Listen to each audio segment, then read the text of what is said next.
SafetyFM.com with Jay Allen. Changing safety cultures, one broadcast and one podcast at a time. Welcome to Safety FM, where we talk about safety that's truly inspired by you.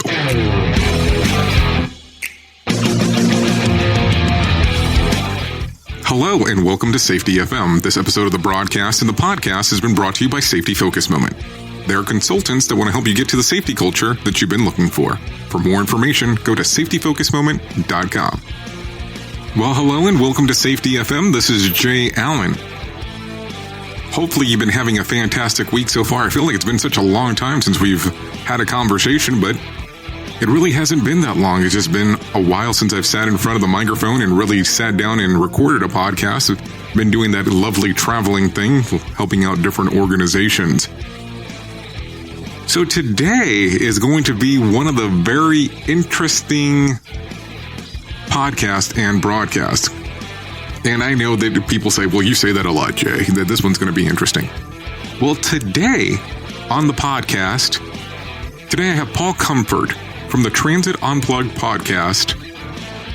Now, I've had several requests of people saying, hey, that we needed to sit down and have Paul on the podcast and the broadcast.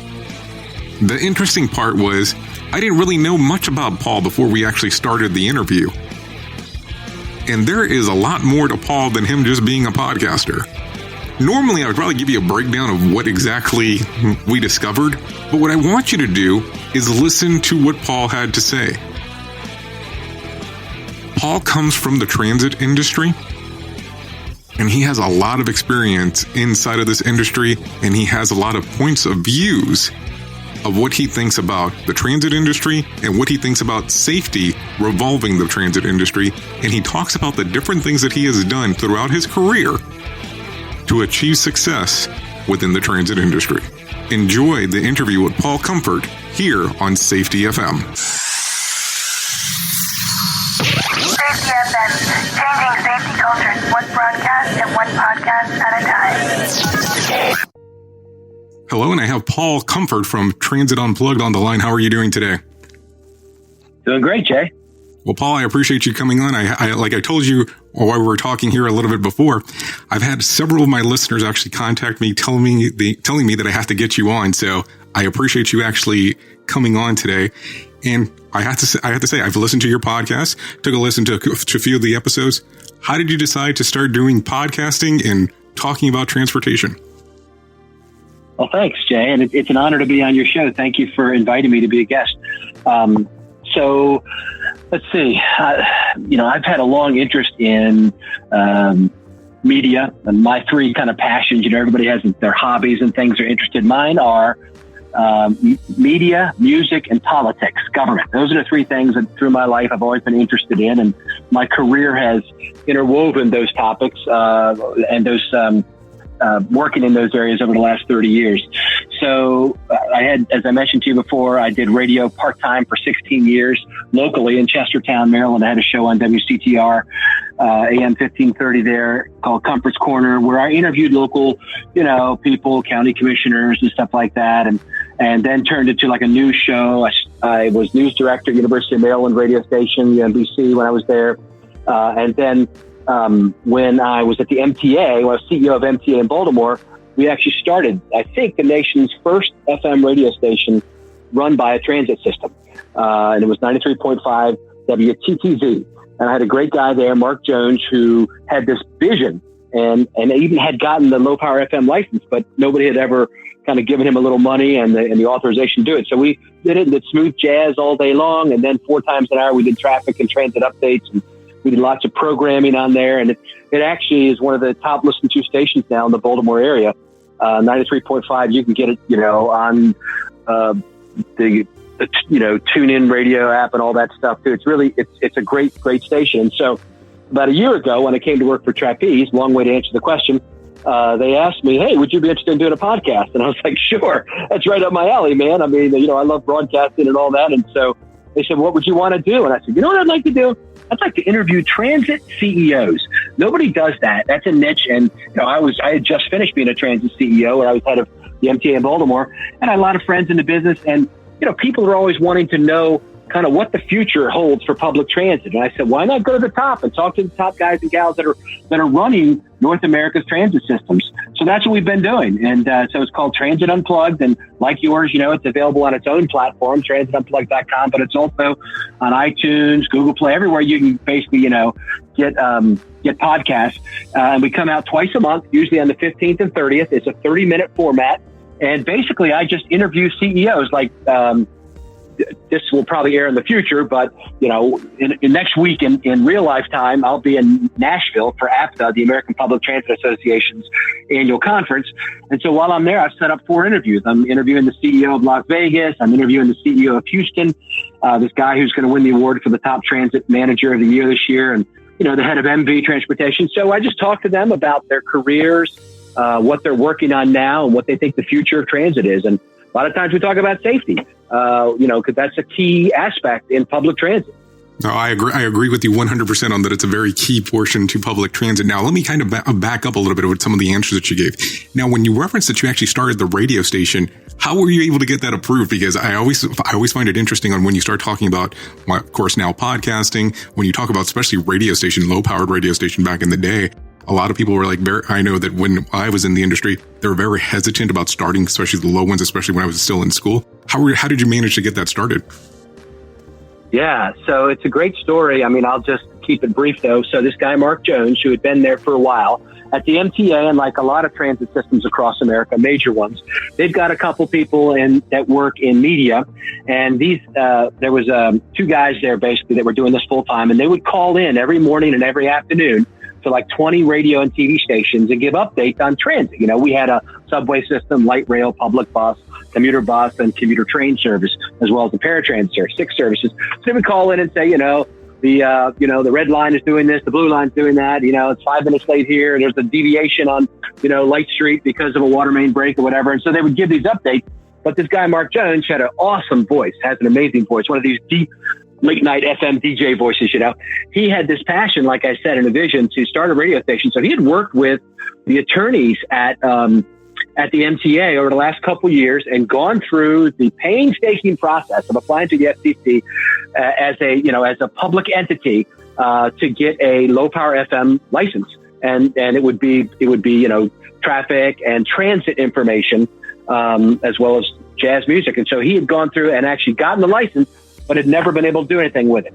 And so when I got there, he told me about it, and my eyes just lit up because my passion is radio and TV and all that. And so I gave him $100,000 from the budget, which was more than he needed. He bought some extra equipment. We put the tower way up on, I think it was on WBAL TV's tower up on Television Hill, way up top.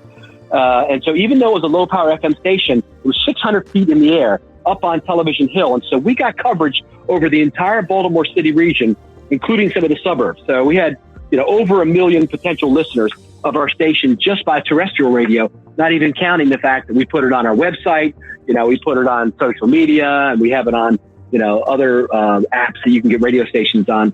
So that's how we got it going. And I hired an extra DJ, a gal from Mix 106.5 in Baltimore. She became available. I hired her full time. She's a major market personality. She helped us do all kinds of extra, out in the field interviews and set up all kinds of shows. And so I was able to get an extra person in the budget for it. And so we had basically 3 full-time people. And then we also could run more of our transit and traffic updates during the middle of the day and not just during peak times as well. And it was a big hit. We won a bunch of awards for it and a lot of fun. It's still going on now. Well, that's awesome. I mean, there's a really good original idea because a lot of people, I wouldn't associate the two things of going, hey, let's have a radio station that gives us updates about what's going on with public transportation. That is a great idea. I'm glad that really worked out. And I'll tell you, it sounds definitely that you're bitten by the radio bug or the broadcasting bug, as I like to say, because once you get bitten by it, it's something that's ongoing and it seems like it never goes away. That's right. Yeah. When I was part of my career, I went into regular county government and became like the CEO of 2 county governments in Maryland. And in both of them, I built up our PEG channel, our TV channel. So we had a public educational government television channel as well. And we had money in the budget that people were paying for their cable franchise fees, 5%, just like in Charles County, Maryland, where we kind of built up the station almost from scratch. And the same kind of thing. We had $1 million in this fund that was there to do something with, and nobody ever done it. And so same kind of thing. So I love broadcasting, and really podcasting is really the next phase of it. It's radio kind of on demand. I agree. And I think it's just one of those things that it's one of those formats that it's when the person's available, when they want to listen to it. And it's just, you click and you go. And then if it's a subject matter that you're interested in, you can pick up on those genres and just really jump around. I think it's such a great format that's available out to the audience nowadays. And it's funny because there was a gentleman that used to be on MTV by the name of Adam Curry. And I know that I'm really giving too much detail here, but he was one of the originators of talking about podcasting. And I remember hearing back about this back in 1996. And I think it's amazing on how, when you look at it now, how it's really picking up, but it was something that was out and available all the way back then. So when you go through your particular podcast and you go to these high level CEOs and you say, hey, I want to sit down and have an interview with you about your system and how it works, what are some of the pushback that you get at the very beginning, or are they pretty open to what you have to say? Well, I don't do adversarial interviews. And so most of them were thrilled to have a kind of a venue where it really is unplugged, meaning I don't have an agenda coming in. I'm not trying to, ask you a softball question so that I can get to the hardball question. All right, so tell us what really happened in that union strike last week. I just don't go there. That's not, having been a CEO, I know that they have enough of the other media doing that to them. And they're, like my buddy Paul Wiedefeld, who's CEO of Washington Metro, told me when I interviewed him, I actually did 2 shows with him, all in one take, because there's so much to talk about. But, he's like, Paul, I'm on the front page of the newspaper, 3 times a week, and we lead the news here. They've actually got reporters just dedicated to, uncovering problems there, et cetera. So they have enough of that scrutiny. What I'm there to do is to give them a chance unplugged to tell their own story. People want to know about their career and about what's their current, what's their latest and greatest thing they're working on. And then what do they think of the role of the autonomous shuttles? What's happening with mobility as a service? What are ways in which they're working to expand the service, to add a new line, or, improve their safety program? And so I didn't get any pushback. I'm probably friends with 60 or 70 of the CEOs, the major CEOs, just kind of personally through my 30 years in the business. So I started with people I know. And as it's gotten popular, we won an award about a month ago from the Content Management Association. We were one of the top finalists for Business Podcast of the Year. So as we start getting success and people are listening now in the industry, they're asking me now. So this, like when I'm going down to this conference I told you about, I'm doing 4 interviews, and 2 of them were people asking me, hey, would you mind doing an interview? So they're coming my way now, which is great, which I'm happy to do. And there's plenty of CEOs in North America, and now we can spread out. I went to Switzerland a couple months ago to visit what my company Trapeze is doing there in a city called Neuhausen, Switzerland, outside of Zurich, where they're running the first autonomous shuttle in regular route, fixed route public transportation. It's not like a pilot or just, a limited thing. It's mixed right in with their system. And so I went over there and did a podcast about that. That'll be coming out soon. And now I've been picked up by Axios News Service as kind of their expert on autonomous shuttles and on smart cities. And I'm writing for them. Actually, just today I had my 4th article published on Axios. So starting to, take the message of the mobility future. What's happening? There's so many cool things happening in mobility and in safety for mobility that it's probably, the transit world is innovating at a rate faster than almost any other area other than medicine, I think. There's so many cool new things happening, from Hyperloop, to just everything you could think of. Mobility as a service, the latest thing in most cities are these little, scooters, Lime scooters, et cetera, and different companies that purchase them in cities. And then bikes was before that. And so this public mobility transit space is really where it's happening right now. So I'm excited to be right in the mix. Yeah, it's interesting that you mentioned the scooter thing, because I actually was in California a couple of weeks ago, and it was one of the first times that I had seen one of those bird scooters. And then after doing some research, I realized that Uber was behind it, and I was like, this is pretty interesting on how it works. And I ended up taking a ride from Santa Monica all the way down to Venice Beach. And I was amazed at, number one, how quick it was able to go, and that the battery life. So that impressed me. But let me go back to something that you said a little bit before. You're saying that you're seeing a lot of difference in the mobility industry. And speaking to the different CEOs, what do you feel is going to be the next big thing that comes out of the industry? So it's clearly autonomous buses. So these are,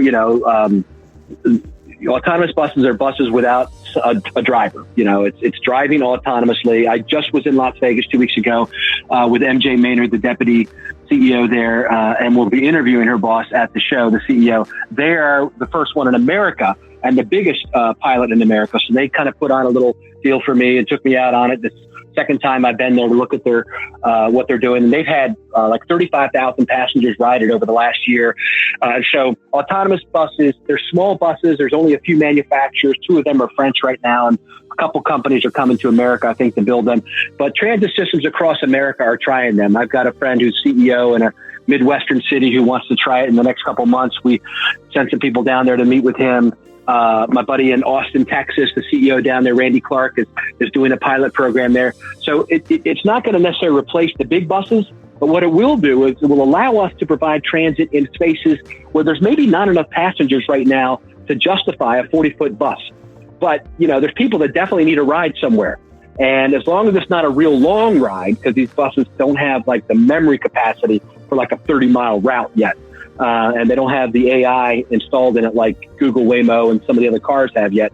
But it's coming in the next couple of years, I think. So I think that's the next big thing. The next big thing is, where does autonomous, it's good first and last mile solution is what we call it in our business, meaning, so, you have to get in your, so here's a perfect example in Baltimore. If you want to ride the MARC train, the Maryland Area Regional Commuter Train, from Baltimore down to DC every day, which 30,000 people do. All the trains stop in DC. You got to get in your car and drive to the train station, and then get on the train and ride down. Then you come back, get back in your car. So that first mile getting from your house to the train station, and the last mile coming home. Wouldn't it be awesome if you could get there and there was a little shuttle bus there that seats maybe 12 people and picks you and a few other people up, and there doesn't have to be a driver in it. It knows where to go. It's all pre-programmed. It takes you around. Now, right now, they all have somebody in them. They don't let them run without an attendant. And the attendant is there to explain everything to people and to kind of be an onboard host. And they can take control of the vehicle if they ever needed to, but normally they don't. I was with a guy 2 weeks ago that the first guy in America with a G endorsement on his license, like drivers get P endorsements for passenger endorsements for buses, and it's for autonomous buses. And so he said, all I do is get in and push a destination and push go. And that's all he has to do most of the time. So that's big. Another big thing happening is called mobility as a service. So that involves what you just talked about.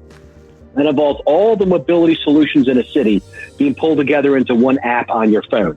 And you can program your trip. So it would include Uber, Lyft, the bus, the train, maybe rent a bike or even a scooter, all on one app. And you say, okay, and you push a button. You say, here's where I am. Here's where I want to go. And I want to do it for the cheapest, or I want to do it for the fastest, or I want, you figure out, you put in what your priorities are, and it'll pre-program your trip for you. And Dallas was doing this. My buddies down there, great guys in Dallas. They were working on an app which would pull together 10 different solutions, and some of them include taxis too. And it programs a trip for you. Okay, so call a Lyft vehicle. That'll come. We'll send a Lyft to your house. It'll take you out to the train station. That'll take you into the city, and then get on rent a bike, and it'll take you the last mile into your office. So that'll be $14, or that'll be $3 or whatever. And in places like Helsinki, Finland, which really started this off, they're doing it for a monthly subscription fee. So you can get a gold plan or a silver plan. The gold plan might include 10 Uber trips. The silver plan might include 5 in a month. So I think that's what's happening. What it will allow people to do is, so the millennials, the people who are born, who are like my kids' age, they are moving back into cities, and they're getting married or living with roommates, and they don't have to have, everybody in the house doesn't have to have a car when you do that. You can maybe have one car and then use the mobility as a service for the rest of what you need. And it saves, you don't have a car, man, that saves you like $8,000 to $10,000 a year.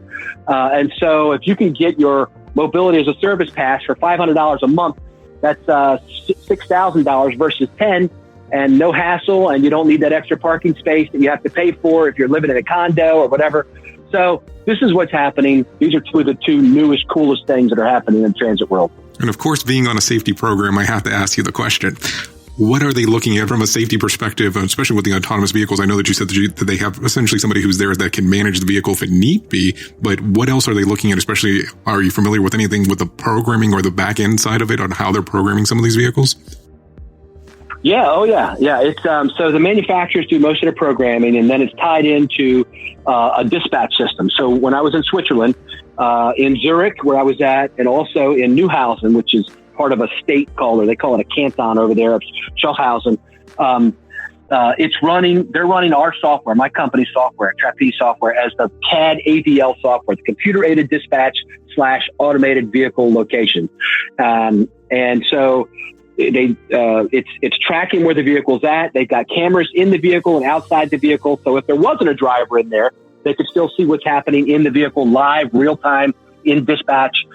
It's integrated into the run pick or into where the vehicles are being pulled out together. It's actually even integrated into layovers. So the bus will come and you can get off, and then another bus comes right behind it and you get on the other bus so you can transfer to get to another location.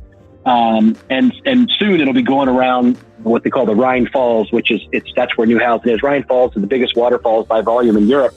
And that's the town that this autonomous shuttle is in. And they're going to run one right along the trail along the path of the Rhine Falls. So the back end software and the programming of the software right now is being done by the vehicle manufacturer. Navia is the one that we're using there. And they'll come in, they analyze the route, and they program it in. And then they tie their programs into a back office software, which is running the transit system. And, Trapeze has, not to toot our own horn, but we have one of the, biggest and most successful and longest serving major softwares for that kind of stuff in the world. We're everywhere. In North America, there's 190 major transit systems, and 75% of them have at least one of our products there. So we do, fare boxes and computers in the buses. We do, in addition to tons of software, asset management, all that stuff too. So it's cool to work for them. It's a great company. They're a Canadian company. And my role with them, just as an FYI, is I'm kind of like an industry ambassador. So I'm helping to make sure that I don't necessarily get involved in direct sales of anything, but my job is to, be out there and be an ambassador for other CEOs if they have questions or concerns, and just to be involved on the cutting edge of what's happening in transit. And to circle back to your topic, safety is one of the key aspects that our software and most software systems are focused on. And these all of the latest and greatest innovations, including obviously autonomous vehicles, have to be safe.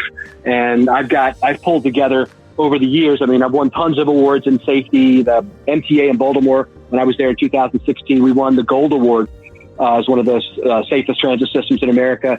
We also, for both years I was there, had the lowest amount of Part 1 crimes out of any of the major top 12 transit systems in America. That's the murder, rape, all that stuff. We didn't have any murders, any rapes, or any shootings on any of our service in Baltimore for the whole 2 years I was there. And so safety is a big, important part of, driver, but also passengers being comfortable on public transit. They have to feel it's safe from a personal safety perspective, as well as the vehicle is being inspected correctly and, not going to break down on them or have problems and that kind of stuff. So safety is key in order to get passengers to ride. Last thing I'll mention in this is that across America and really across North America, unfortunately, ridership on public transit is generally down over the last 5 years. And there's a lot of reasons for that. A lot of people say the biggest part of it is that choice riders, people that choose whether to ride or not, are choosing to take, these other companies like Uber and Lyft and other options. Plus, a lot of people are able to telecommute now more than they used to be able to. And gas prices have gone down, and so people can drive more. They were $4, remember, a while ago, and now they're like $2.50 across most of the country, or $2.80. So there's all these reasons. But to me, another big reason is we have to make sure transit is doing what people want. Let's listen to what the passengers are saying. One of the key things they're saying is, I have to feel safe when I'm on the transit system. Absolutely. And not to recap one of the episodes that you have done, but actually the episodes that you did with Brad Miller out of PSTA, I was impressed on some of the technology pieces that he's brought into his particular organization. And what I'm talking about is in regards of actually him tying in Uber and being able to bring from a curb service, curb to curb, and being able to tie it into the transit system. And then some of the credits that they give some of the passengers. I was really impressed as listening to that conversation that you had with him. Now, I have a strange question. Yeah, it's really cool. I mean, I was amazed that he was able to get it pushed through. But then I had to tell you, going back to some of the stuff that you were saying before, when it comes to the autonomous vehicles, I know that fare evasion is an issue in the bus industry. How is that managed? I know that you have the one person and you have the 12 potential seats inside of the vehicle. But do you still have that potential issue inside of the autonomous vehicles? Great question. Right now, so far, no. And you know why? Because they're giving it away everywhere they're running it. It's being run for free. Okay, good reason. So there's no problem. Now, I mean, just as a side note on fare evasion. So the average across America, so there's like 30 or now maybe 35 light rail systems across America. These are the ones that, have the pantograph on top and it's powered by electricity over top of the vehicle. Light rail systems like they have in downtown Baltimore City. Every single one of them is run on the honor system. So people have to get a card. There's nobody collecting the fares when you get on. There's no machines like a fare box that you pay. But the average, and then they have police officers or monitors come through in brown uniforms and they'll say, let me see, you got a ticket every so often, and they monitor it. And in most places, it's not more than 4 or 5% the fare evasion. People that ride that they realize, that they need to pay the fare for it. But remember, in public transit, most public transit systems are only collecting less than 20% of the cost to run the system through fares. So it's really heavily subsidized. Some of them are doing a lot better. I mean, there's a few of them that have figured out ways to do better. My buddy in Rochester, New York has got his way up there near 45%, I think, because he's charging businesses, like 75 businesses and colleges where he's run routes out right to where they're at, where they help subsidize it directly, which I think is an awesome way to do it. But most of them, the subsidies are down there. But quick flip back to using like Lyft and Uber and stuff in public transit. That's a third big trend. Just FYI, you asked about trends. So it's autonomous vehicles, mobility as a service, and then tying things in. We actually even developed a software program in my company that called Trip Broker or something like it, where you can analyze where when somebody calls in for a trip, like on a paratransit service, people with disabilities, they can say to them, okay, well, every Lyft driver in the city now, I can see where they're at, and I can send this driver over there for $4 for you, which would be cheaper than the $6 it would be if we sent the other van that we run. And so by getting this plug-in on our software system, our PASS software system, which is something that runs paratransit systems, people are doing that now across the country too. I think Gainesville is one that's working on it. And so it kind of pulls in these Lyft vehicles to be part of your fleet almost. They're like non-dedicated vehicles in your fleet. So that's another big trend that people are looking at. How can I cut the cost of paratransit services? And one of the ways is to use taxis or to use some of these other services such as Lyft. And we're speaking to Paul Comfort from Transit Unplugged. Now, Paul, I have one more quick question for you, if you don't mind. There was an article you put out a while back called The 7 Steps of Safety. Could you give us a recap on what that exactly is? Sure. And, I'm on LinkedIn. If people want to see the article, I've got it posted there. I forget which magazine put this out. It was in maybe Bus Ride magazine.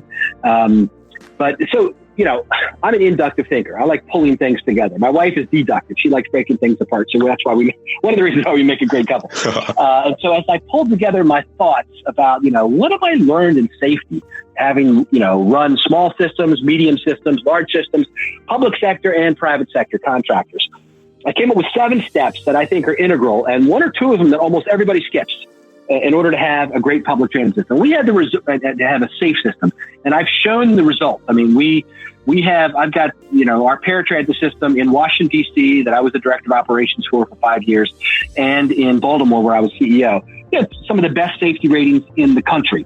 I think we were the best in Baltimore in the country. We had a 1 AFR, preventable AFR, 1 accident for 100,000 miles in the paratransit service there. And that was being run by companies like MV, First Transit, and Transdev, 3 of the big ones. But they followed these patterns. First, it's to define safety performance. Number 1, you got to define it. What in the world are you measuring? A lot of people are measuring things for accidents that should not be counted as accidents. So if you have a curb strike, that's an incident, but has there been a person injured? Has there been any property damage or vehicle damage? If not, under the National Safety Council definition of accidents, you should not count that as an accident. Now, the federal government has something where they collect data, NTD data, National Transit Database data, but they don't really define preventable accidents. But that's what everybody's focused on. How do we get these preventable accidents down to at least under 2 for paratransit for 100,000 miles?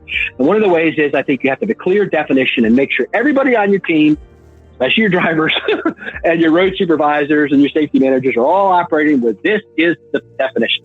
Number 2 is you got to track it.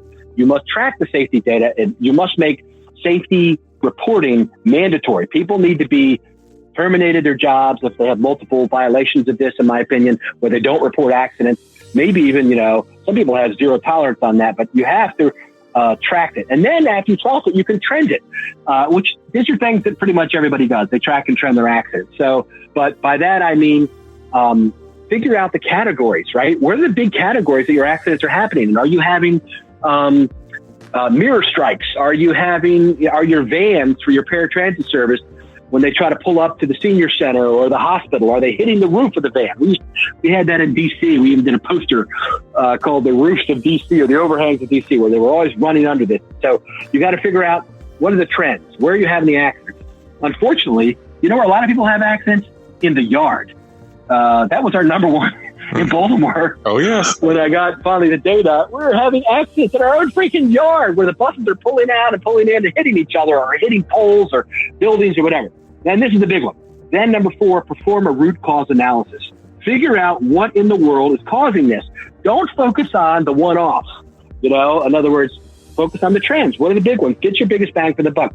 I was teaching this a few years ago to a class, and a lady said, one of the safety road supervisors said, yeah, I know exactly what you mean.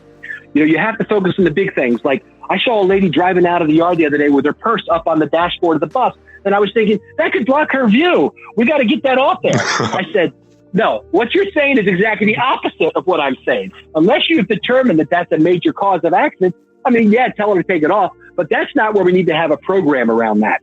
Focus on the big things. And so, for instance, a lot of cities across America have experienced trouble with passengers assaulting their drivers, either physically or having stuff thrown at them. They get into fare disputes at the fare box. People throw coffee on them, spit at them, try to punch them. It's crazy. And so you have to figure out what is the root cause of what's happening, and then develop a strategy. Number 5. By the way, I think you should involve every layer of your organization in doing the root cause analysis and developing a strategy.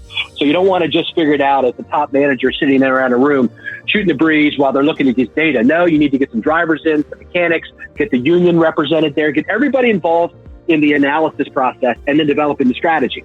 So for instance, we were in DC, we were having a lot of mirror strikes with our vans.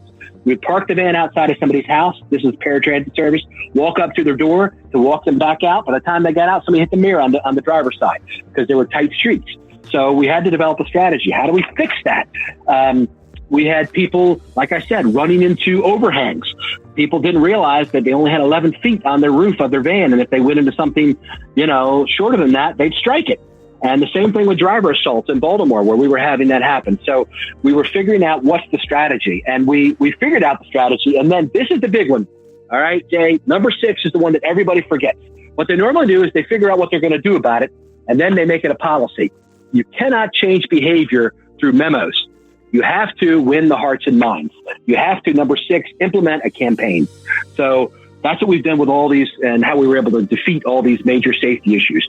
So the campaign means, like we did something, my old boss, Leland Peterson, who's an amazing guy, did something called Safety Never Sleeps in Washington, D.C. We had everybody hitting these overhangs. And so we had all the managers come out every morning at 3 a.m. to pull out, and all the mid-level managers. And we'd stand there and we built like PVC pipes that were 12 feet tall and had a tennis ball hanging down at 11 feet, or a little bit lower. It would hit the van as they go out, and it would look up, and the sign would say, your height is 11 feet. Don't go under anything under. So we did a campaign. We told people about it.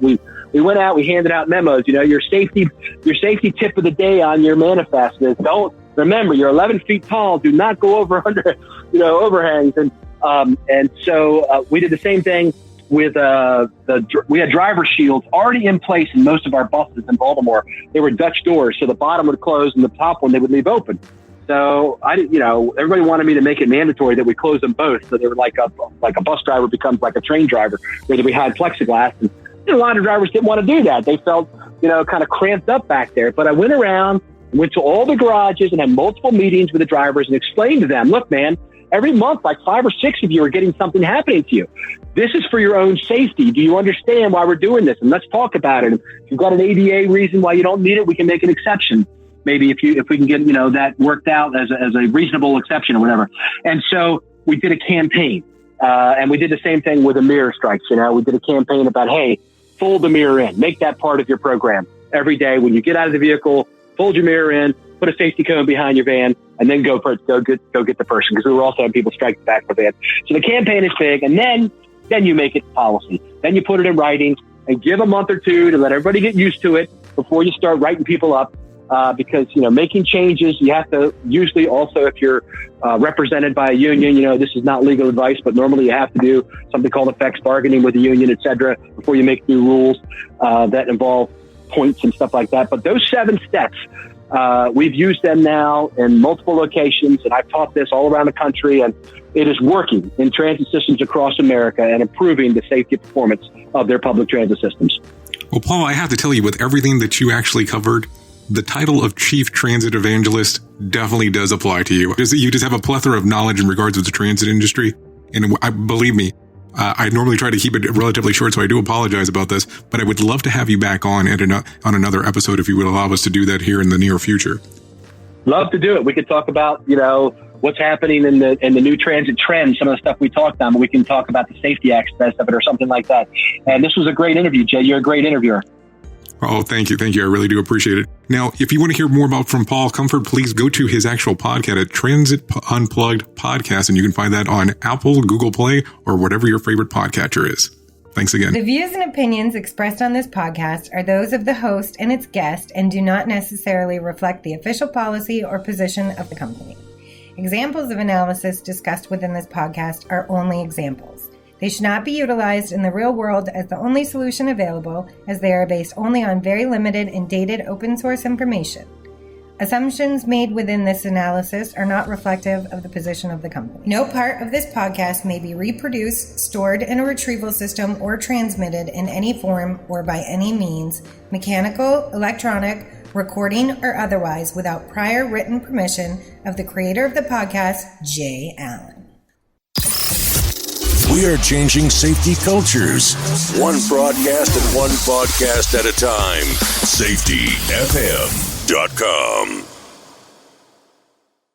Wow, how things can change from one week to the next. Hey, hope everybody out there is staying healthy. I know everything is super crazy. We feel disoriented by the COVID-19 virus. It's more important than ever to stay connected and check in with your loved ones. That's why I'm so happy I've got T-Mobile. Listen, T-Mobile isn't just talking the talk. They're taking measures right now to make life easier for everyone by doing the right thing for their customers during this really critical time. For example, T-Mobile has ensured all current customers with data plans have access to unlimited smartphone data on their network for 2 months. We're all in this together. T-Mobile truly believes that. And while many T-Mobile stores are temporarily closed to help keep customers and employees healthy, they've still got you covered with any help you need. Just check out T-Mobile.com. You can see what stores are still open and how you can manage your account online. Stay safe out there. During congestion, customers using more than 50 gigs a month may notice reduced speeds prioritization, video typically at 480p, capable device required.